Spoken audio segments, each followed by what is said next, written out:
मैं सदियों से यहीं खड़ा हूं, शांत, स्थिर, लेकिन अपने अंदर अनगिनत राज छुपाए।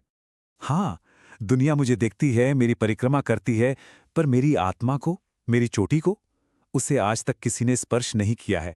मेरी ऊंचाई, लोग कहते हैं 6,638 मीटर, बस एक नंबर है ना। और हाँ, ये भी सच है कि मैं दुनिया की सबसे ऊंची चोटी माउंट एवरेस्ट से छोटा हूं।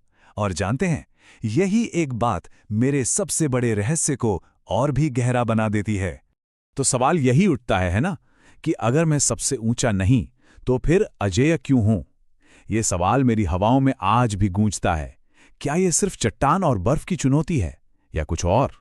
देखिए, मेरी कहानी सिर्फ भूगोल की नहीं है। मेरी पहचान आस्था और आध्यात्मिकता से जुड़ी है। मैं सिर्फ एक पहाड़ नहीं, एक प्रतीक हूं।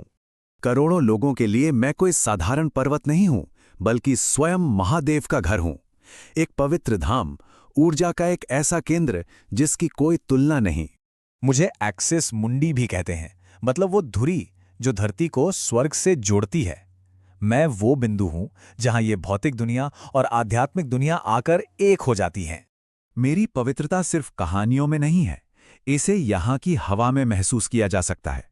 जो लोग यहाँ आते हैं, वो कुछ ऐसा अनुभव करते हैं जिसे विज्ञान की सीमाएं भी नहीं समझा पाती।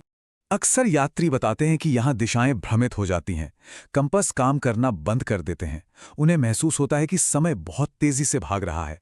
कुछ ने तो यहाँ तक कहा है कि उनके बाल और नाखून सामान्य से कहीं ज्यादा तेजी से बढ़ने लगते हैं, जैसे यहाँ समय का चक्र ही अलग हो।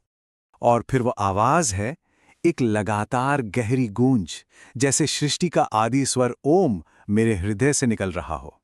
ये एक ऐसी ऊर्जा है जिसे सुना जा सकता है, महसूस किया जा सकता है। कई खोजकर्ताओं ने मेरी बर्फ पर बहुत बड़े रहस्यमयी पैरों के निशान देखने का दावा किया है। क्या ये कहानियों में बताए जाने वाले हिममानव या येटी के हैं? ये एक और पहेली है जो मेरे रहस्यों में जुड़ जाती है। मेरा रहस्य सिर्फ मेरी चोटियों तक ही नहीं है।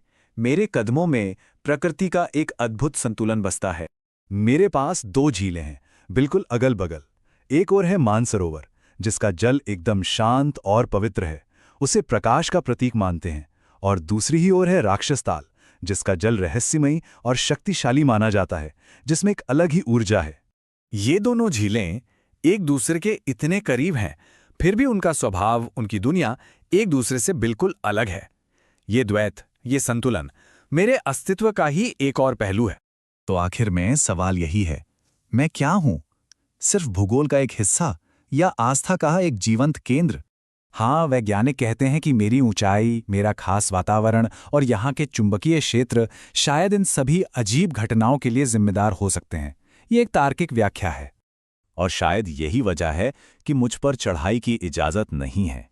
ये रोक सिर्फ सुरक्षा के लिए नहीं, बल्कि उस सम्मान और रहस्य को बनाए रखने के लिए है जो मुझसे जुड़ा है।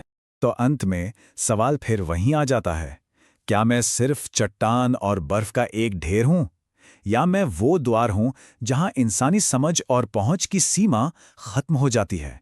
इसका जवाब आज भी मेरे मौन में ही छिपा है।